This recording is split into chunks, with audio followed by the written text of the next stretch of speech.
the second stage of the self-referendum voting, a lot of things will be made public, and by then, things will begin to take shape. But the promise we are making to the Biafra people is that no terrorists will enter Biafra land and attack and go back to tell the story to those who send it. Nobody.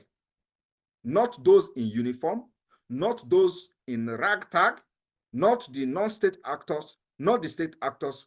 We will engage them. It may not be immediately, but whoever that come to Biafra land to attack, believe me, his days is numbered. It is self-defense, the most aggressive one that the Biafra government have activated.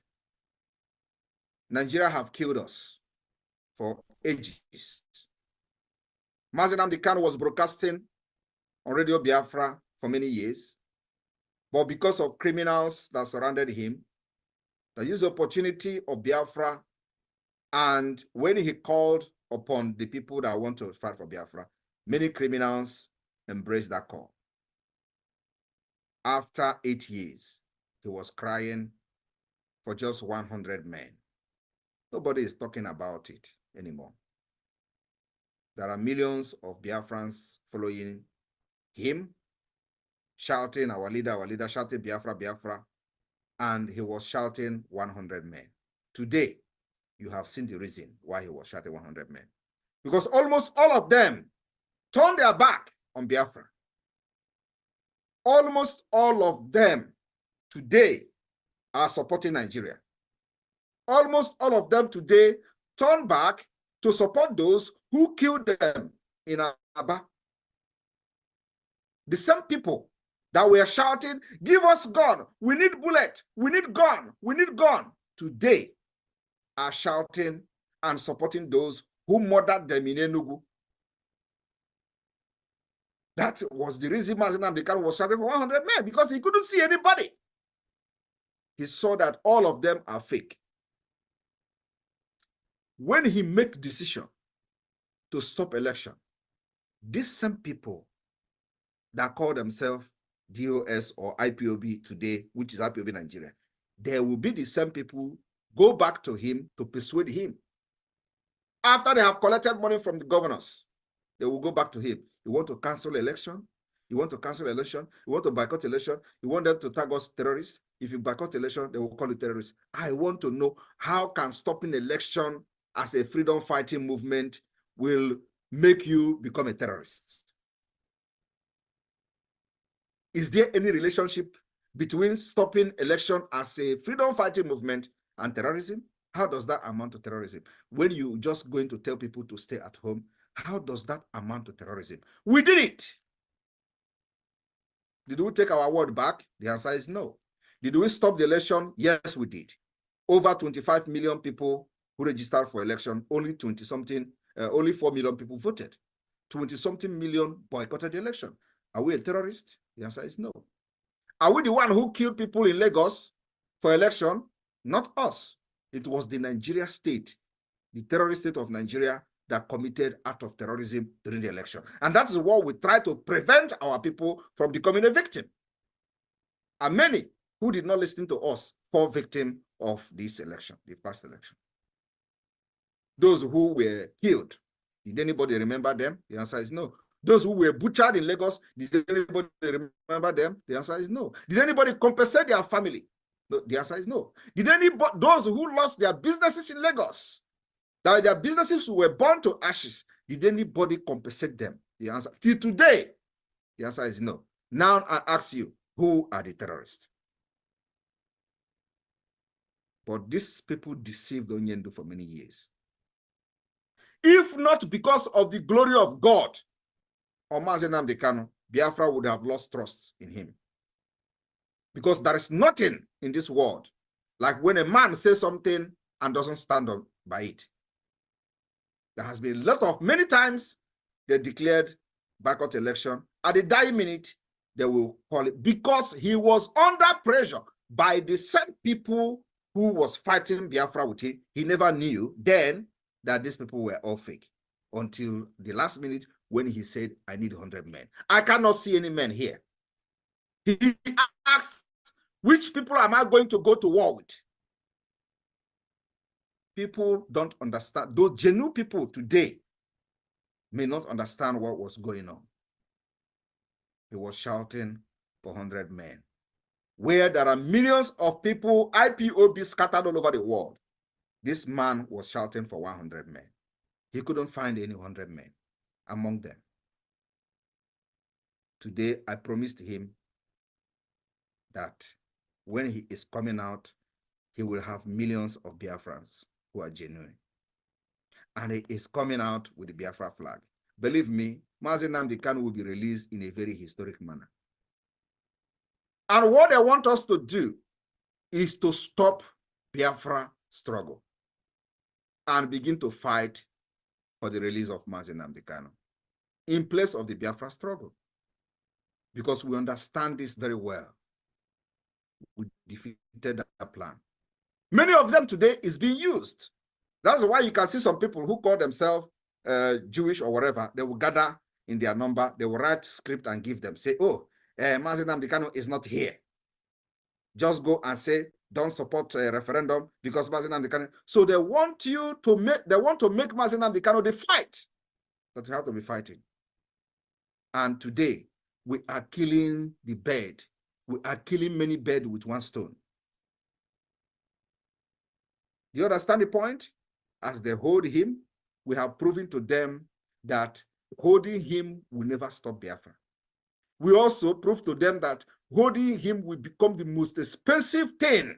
Nnamdi Kanu has become the most expensive commodity under the Nigeria state. The more they hold him, the more expensive it becomes. The more they detain him, the more we will make Nigeria feel the pain of the crime of international kidnapping. The more they hold Nnamdi Kanu in dungeon, the more Nigeria economy will go down. We will crash it, believe me. Because it is not just about Nnamdi Kanu. It is about thousands of Biafrans who are now being detained, and many of them are dying on a daily basis. This has happened for many years. I want you to understand what Nigeria is. For those who were supporting Nnamdi Kanu, only to turn back because he was kidnapped from Kenya. Abiola was killed by Nigeria. Because of the interest of other Nigerians, he was killed. Today, he is in the history. This idiot from Yoruba land, under Yoruba, who called himself the son of Fela. His father was killed. Today, he is part of the history of Nigeria. His grandmother was killed. They are now part of the history of Nigeria. The worst is that the prominent men in Yoruba land many of them have been murdered by Nigeria state. But whenever they have one small opportunity, they forget them. Even to the point that a son of a victim, the guy who's supposed to be the most angered person in Nigeria today, whose father was murdered by injection, is now calling those fighting what his father did cowards. I want people to understand that Nigeria have seen, in fact, they have not seen what is coming. God will use me to end Nigeria. Mark my word. God will use me to end Nigeria. Yes, sir. For the interest of millions of people. The atrocity of Nigeria, the prayers of many people and those that were killed by hunger, those children, their cry, God to God. And God used many years to mold this time on Ekpa. I told them from the beginning, you see, I have come to end the journey of this Biafra struggle. This year, after Biafra declaration on the 2nd of December, we will know who is going to run away from the south, south, and southeast. I have no other update to give you, but I have come to assure those criminals and terrorists in Nigeria state that God will use me to end Nigeria. And the end of Nigeria have begun. When Nnamdi Kanu was preaching, he said Somali will be better than Nigeria. Are you not seeing it? The good news is that at the end, freedom will come. And the West continue to make mistake of allowing us in Africa to carry gun before they're listening to us. The mistake were done in Sudan, in Ethiopia, in Eritrea, in many places. Something that we can resolve amicably. Ordinary asking for freedom is a problem. The people will kill you for asking for your freedom. And if you don't defend yourself, your history will be gone. Will be wiped away from the surface of the earth. Mm-hmm. And today, we will not be wiped away by Nigeria because we have come to end it. Our forefathers paid the heaviest price of being in Nigeria, and we are not going to leave that particular price for our children unborn to pay. We will end it in this generation. So from the 2nd of December, the music will change. Nigerians don't know what is coming. We will show them that the people you killed in the 60s, we have never forgotten them. The scars is very fresh. The humiliation on our children, they were dying, and they saw all those stomach being swelled up, and they were dying in thousands on daily basis, up to 3 million. Nigeria is evil and must end.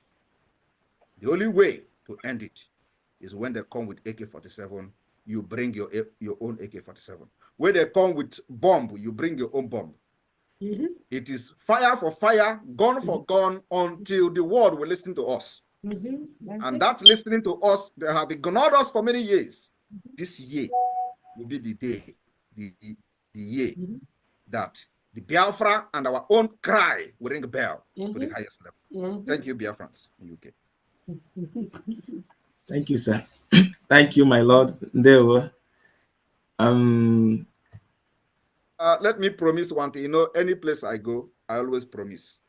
And I want to fulfill that promise whenever. So the promise I'm making to the United Kingdom today, Biafrans in the United Kingdom, is that when I was in the US a few weeks ago, last week, I promised them that the satellite radio and all that will be, and the TV will be on air. And today we have the satellite TV, we have the satellite radio.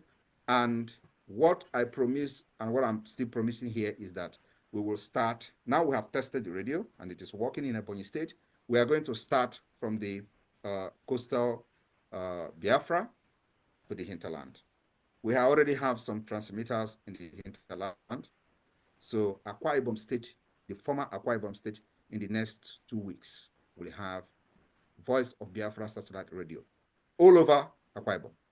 That's my promise. In the next 2 weeks, we are going to have them in Akwa Ibom, and from there, spread to Iguacha, spread to Bayelsa, spread to all the coastal delta before we come to the hinterland. That is the promise I'm making to you, but it starts in the next 2 weeks from today. Thank you.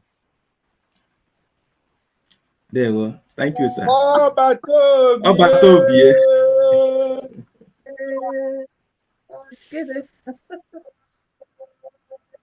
Mazi Boniface, please, Ben Chuck's hand has been up for a long time. Do attend to him, please.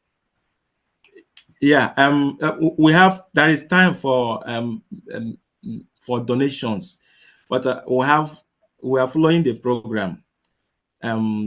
Mazi Benchus, don't worry, you will usher your own submission. But we have a presentation. Okay, we have a presentation we want to present. Yeah. Please, after the presentation, you can go ahead. Please, sir. There. My wonderful family, UK family, I recognize everybody here. Those in the cabinet, PM's cabinet, we recognize all of you. You are all supportive in UK. Everything that will make UK to be moving forward, you are always gather around to see that it is being done and on time. I recognize all of you present here. So please, I may not go one by one to recognize all of you, but I recognize your presence in this meeting. When the time comes, we shall be unmuted for you to take your own submission. But we have a presentation now. We are following our program. We have a presentation we want to present. We have a teenager here in UK, very intelligent. The other day, he made a presentation in one of the Igbo unions. So we said no, well, he must come here and do this presentation, another presentation concerning the Biafran War and its importance today. I'm calling on Ben Obodefuna. Ben, if you are here, you can raise your hand. A very brilliant, is a very guru, Bitcoin in guru. Is very good in a guru in Bitcoin. Even in this our USDT, he is very good. He teaches people around him how to transact, how to trade with the USDT. So he's a very good guy and a teenager, very brilliant. Yeah, from mother. So Ben, my minister, you can see Ben so that he can be on your unmuted. camera and unmute yourself. Hello. Greetings, Prime Minister, and greetings, fellow Biafran. Ben, can you on your camera, please? Since I'm under 18, I'd prefer to keep my camera off for privacy reasons, if that's okay. Okay. So yeah, Afambo Nze Chinedu Obadefuna, and today I'll be presenting 5 interesting facts about the Biafran War. So I'd like to share my screen, so if somebody could give me host permission, so I could.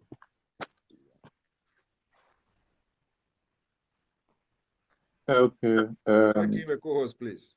COS, please grant him co-host. COS, are you there? Yes, I'm here. What's his name, please? Ben's iPad. Ben's iPad. Okay. Ben's iPad.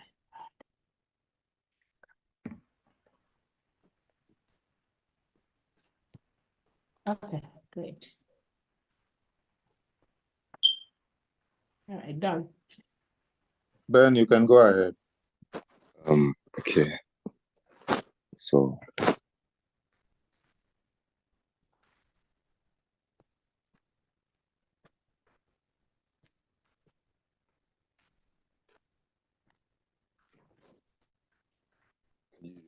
See my screen?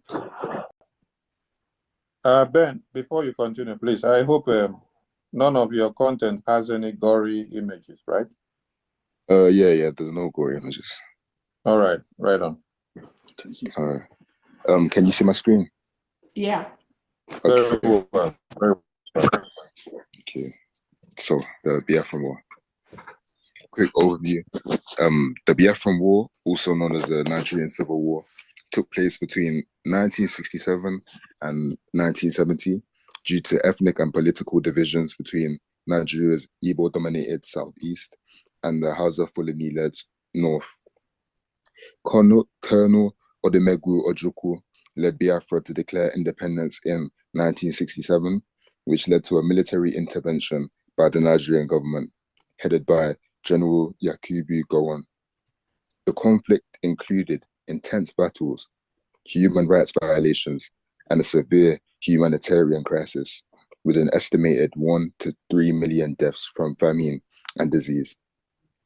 Despite initial successes by Biafra, the Nigerian military, backed by international support from countries like Britain and the Soviet Union, eventually were victorious.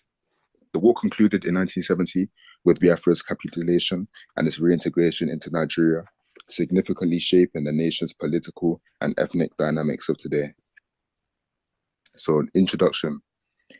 One of the unique things about Biafra in the history of warfare is that not only was Biafra fighting a war, but simultaneously, Biafra was also building a nation state, which includes fully functioning institutions such as the Central Bank of Biafra, University of Biafra, ministries, and law courts. For example, people were still going to court for petty cases and receiving punishments. All right, wonderful people, welcome back to this wonderful channel where we bring you back-to-back update and information as it is hot. In case you have not joined our social media handle, what are you waiting for? Kindly go ahead and subscribe, like, comment, share, and also remember to all your notification button so that whenever our news drop, you'll be the first. We'll collect them. Let's go down to the news proper as it is hot. You don't share it.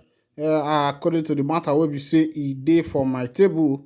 Mazi Nnamdi Kanu, the leader of the indigenous people of Biafra, don't write letter give the U.S. government over unlawful extradition from Kenya. And for me, I would say that is how it should be. Let him spread his wings all over the world. Let the world hear his cry. Let them also witness what is currently happening in the country called NIG, where people somehow are being oppressed or maybe disadvantaged because somehow they are not related to the ruling party or to the president, to the governor, where politics has been used as a tool of fighting your enemy. If you have an enemy and you find out that once you get into power, you use all your powers to be able to fight that person and make sure that the person's business collapse.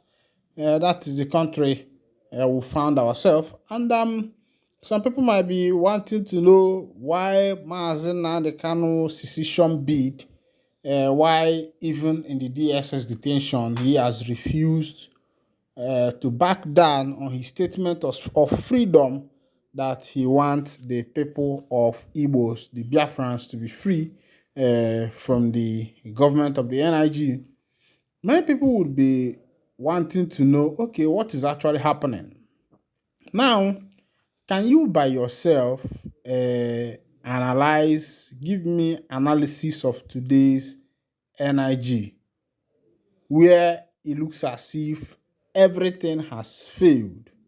The government, the economy, the system, every single thing looks as it has failed.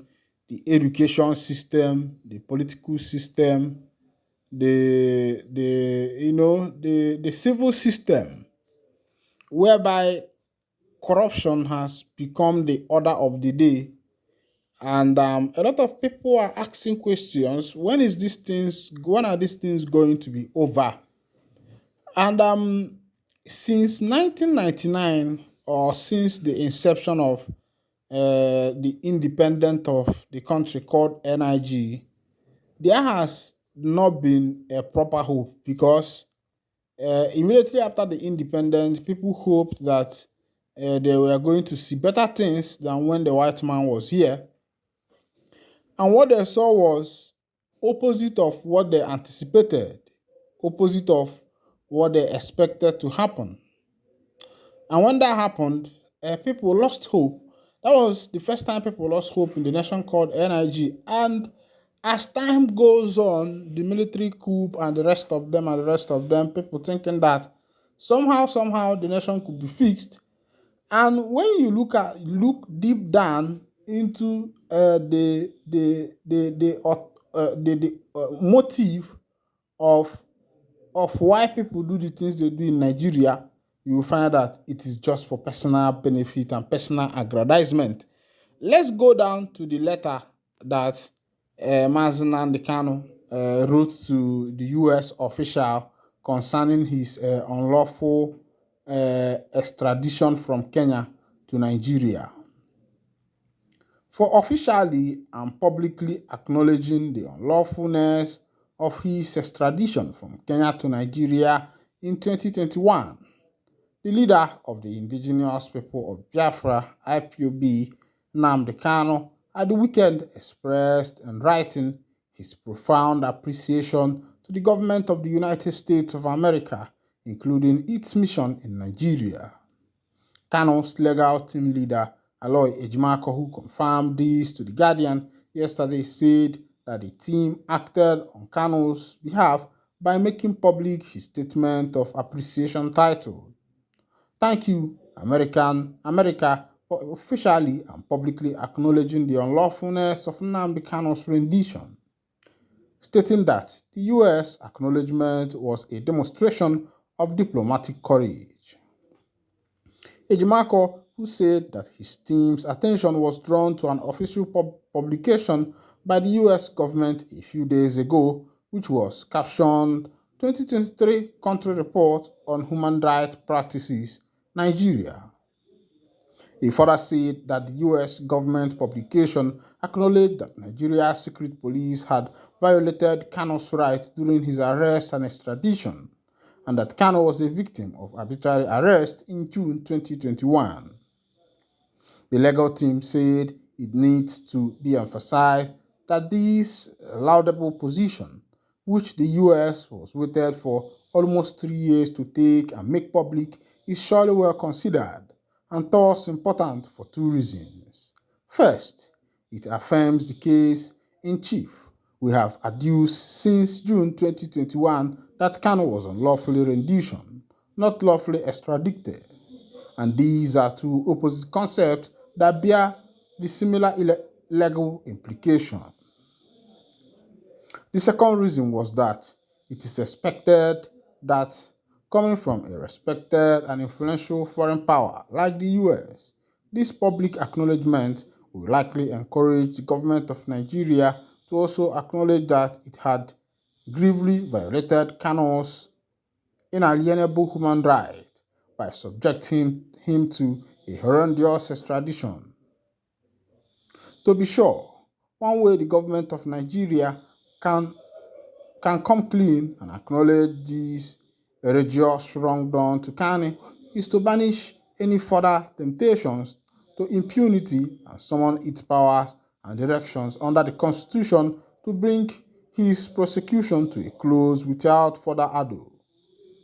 Ejimako and his team noted that this is the most sensible thing to do, considering that Kanu's prosecution has, by efflution of time, become attritional and questionable to boot, given that it was initiated almost a decade ago in 2015 and for alleged offenses that are no longer in play.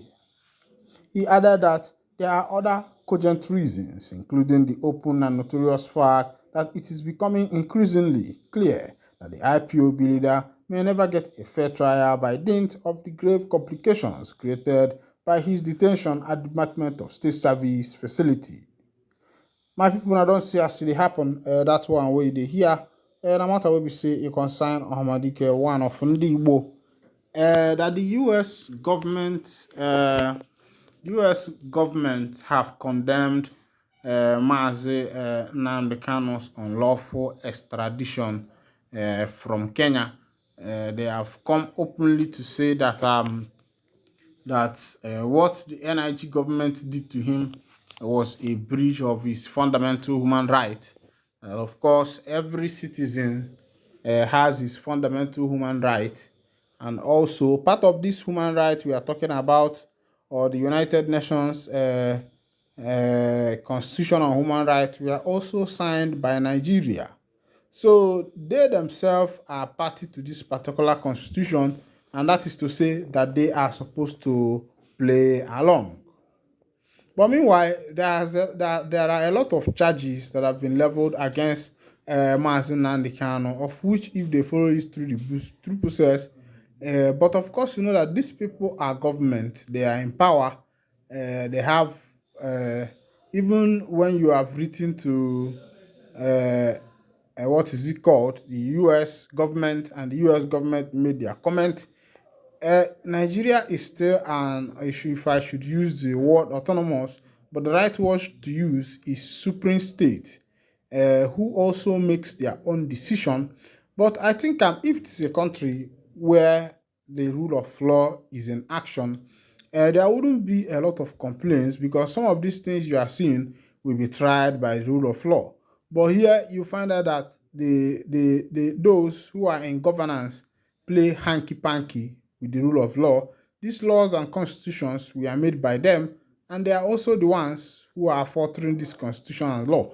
And of course, you know that sometimes, if you look at what is called a change of constitution or constitution amendment, uh, a, a layman might not be able to understand that what the present government is actually doing is to find a way to alter the constitution wherever it can favor them. And that is what we have seen in the ECOWAS, that is what we have seen in Africa, that is what we are seeing in the West Coast, that is what we are seeing in what is happening in this particular country, because those who made the law are the ones who also fought that particular law that they have made by themselves. But our own, we say, Ozemezina, Ozemezina, Ozemezina, Ozemezina. Meanwhile, we'll be waiting to see what is going to become the outcome of that particular case.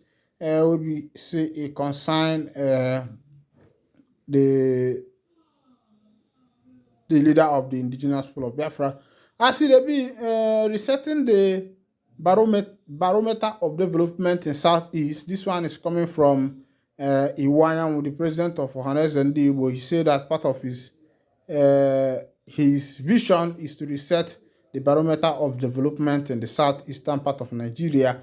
And my issue is that how is he going to be able to achieve that? Because the issue of ohanezendigbo is not like the issue of government. Meanwhile, before we go to that one, Archbishop condemns Kanu's continued detention as group faults Nyako on Supreme Court verdict. And Archbishop of a church, and I dey talk this one, say wetin Nyako dey do, say that one you know follow. Now, the Anglican Bishop of the Niger Province and Bishop of Oka, Right Reverend Alexander Ibezin, has called on President Bola Tinubu to release the leader of the indigenous people of Biafra, Nnamdi Kanu, for peace to reign, asserting that the agitators' continued incarceration is a national embarrassment. Ibezin, who made this call during the 13th Synod of the Church of Nigeria Anglican Communion, themed Running the Christian Race, Implication for the Church in Perilous Times, observed that Eastern Nigeria has suffered a lot. According to him, for Nigeria to be peaceful, the Igbo must be given a chance in the national leadership of the country. He noted that justice delayed is justice denied. He said the truth remains that injustice set back a nation, and once an ideology about injustice is imbibed into a people, no amount of force can quell it unless justice is done. The Archbishop said that the Church should continually embark on a race guided by the rules, genuineness, goal orientation, endurance, discipline, and preservation to win, and perseverance to win. Wondering if the current generation is not living in the perilous times prophesied by Daniel. In his remark, the Bishop of Oji River, Joseph Egbono, contended that Nigeria appears upside down as the current situation calls for surgery at the foundational level to structurally revive the country or opt for something else. Meanwhile, a group under the aegis of American military veterans of Igbo descent has faulted the presiding judge of the Abuja Federal High Court, Justice Binta Nyako, who is hearing Kanu's case, for allegedly not obeying the Supreme Court's judgment describing Kanu as a prisoner of conscience. The group, in a letter to the judge dated May 1, 2024, stated the judge's refusal to comply with the Supreme Court judgment and the lack of willingness to interpret the Constitution fairly are truly embarrassing and humiliating for the judicial system, Nigeria, and the whole world. Amid AMVIE's letter, which was jointly signed by Dr. Sylvester Onya and Dr. Godson Obiago, President and Secretary of the group, respectively, was made available to journalists at the weekend. It called for Kanu's release, noting that the IPOB leader should have been taken to a correctional center and not kept in federal government private-owned detention center where his conversation with his lawyer and family members are always monitored. My people, now don't see as they happen for that particular matter. We are still on that matter where we say you concern Hamadika 1 Ofundi Igbo Odogwana Fanya. Meanwhile, here I go to wind down the curtain, and if this is your first time of joining us on this wonderful channel, kindly go ahead and subscribe, like, share, comment, and also remember to on your notification button so that whenever our news drop, you'll be the first we'll collect them. Thank you for listening. God bless you. Of their people, even though after that particular fight between 1967-1970 of Nigeria Biafra Civil War, the then head of state, Gowon, declared no victor, no vanquish, and after that he introduced what he called 3DR, that is supposed to be reconstruction and rehabilitation, and the other part, of course, other part of the other regions in Nigeria has actually enjoyed that 3DR, of which the southeast have not even enjoyed.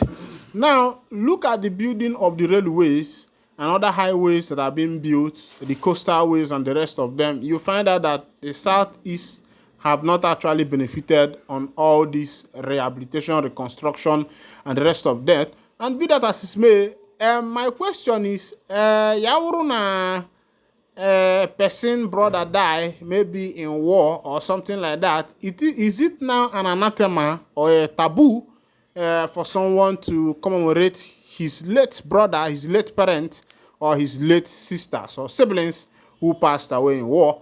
And I think that the May 31st, which was declared by the IPOB as it has been known for some years now, I don't think it's a big bad thing, because that's how it's supposed to be, and that's how it is in other places. Meanwhile, make I carry go for the full detail of the information, as Southeast governors and the police yesterday urged residents to disregard the sit-at-home call by the indigenous people of Biafra. The group had declared 30th May a sit-at-home day to honor those who fought in the Civil War. Enugu State government reiterated Governor Peter Mba's strong commitment to permanently ending the illegal sit-at-home exercise. A senior member of the Mba administration noted that the state was winning the war against illegal sit-at-home and insecurity. He said the government would not take kindly to anyone attempting to disrupt the peace in the state. He urged the people not to listen to any order to leave their businesses and sit at home. Spokesman of Ohanezendigbo Worldwide, Alex Obonia, said the organization will soon hold its National Executive Council meeting in Enugu, where a decision would be taken. The police in Anambra State urged residents to go about their normal businesses that day. Spokesman Ikenga Tochukwu did not respond to calls nor reply to a message sent to him, but the senior officer said the days of sit-at-home were long gone. IPOB remains banned and has no authority to impose such order on the citizenry. People should go about their normal businesses without any fear of any form or any form. Our men will be on ground on the said day, the source said. Chris Aburime, press secretary to Governor Chukwuma Soludo, did not pick up his calls. Still, another senior official said the masses are battling with the hardship and one faceless group wants to impose another one on the people. Enough is enough. Police spokesperson in Ebonyi, Joshua Okando, warned IPOB to stay clear of the state. He urged residents to ignore the order and go about their activities. According to him, police and other security agencies will provide adequate security to ensure no one is intimidated that day. The Abia State Police Command and state officials said the directive was illegal and should be ignored.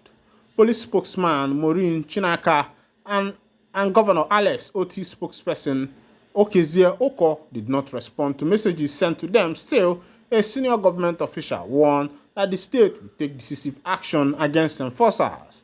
A senior officer said the police would not allow outlaws to disrupt the peace in Abia. And my people, I don't see how it happen for that particular matter. This one, all this katakata was also be say the men of the indigenous people of Biafra don't declare it at home. And as they declare it at home, now the other senior citizens say that one no go happen for the Biafra land. All the governors will be say the day for South East say they don't carry hand put together to make sure say that particular matter of IPOB did not come to pass. Meanwhile, I will say that na onye kpọọ oge ọkpọkọrọ ndị mmadụ nọ nwefa ewele ya gwulie egwu ịghọtago because as it be the Southeast governors are supposed to uphold their own. The sit-at-home order is not to disrupt people's activities or to force people maybe to do what they don't want to do. But as I am seeing it, it is just to commemorate the 1967 to 1970 Civil War. And I'm trying to understand why the Southeast governors are so much interested in this particular sit-at-home that is going to take place in the southeastern part of Nigeria. I'm still here to understand the part they want to play in that particular matter. But before we continue, make I bring you waiting veterans they talk concerning Nnamdi Kanu's case. They say U.S. military veterans' right to justice Bintanyako worried about the continued detention and deteriorating health condition of the leader of the indigenous people of Biafra, IPOB, Nnamdi Kanu. The American military veterans of Igbo descent have written to Justice Bintanyako of the Federal High Court sitting in Abuja pleading for his release. The letter, which was signed by Chief Dr. Sylvester Onya and Dr. Gossin Obiago, avid president and secretary respectively, urged the presiding judge to obey the Supreme Court judgment on Kanu, who they describe as prisoner of conscience. The U.S. military veterans expressed worry over the judge's refusal to grant Kanu's bail application and plea to be transferred to the correctional center instead of solitary confinement at Abuja headquarters of Department of State Service (DSS), where he has been held since June 2021, following his extraordinary rendition from Kenya. The letter made available to Vanguard read in part the judge's refusal to comply with Supreme Court judgment and the lack of willingness to interpret the Constitution fairly are truly embarrassing and humiliating for the judicial system, Nigeria, and the whole world. Nnamdi Kanu should have been taken to a correctional center, not kept in a federal government privately owned detention center where his conversation with his lawyers and family members are always monitored. The judge's prayers will not be looked upon favorably in history. Your actions show that you are following a script. Remember that you have no jurisdiction over this case. You have allowed the federal government to bring forth all sorts of charges against him despite knowing he is innocent. The same prisoner was unjustly arrested, and even after fleeing his home due to government invasion, he continues to face unjust imprisonment.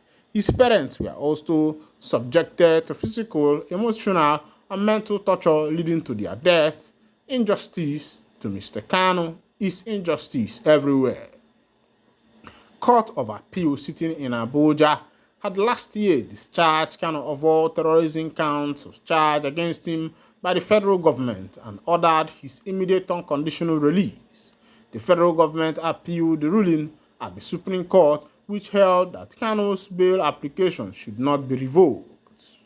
My people, I don't see as it happen for that particular matter where we say concern man. Now, you can hear the wind at the curtain. Thank you for listening. God bless you.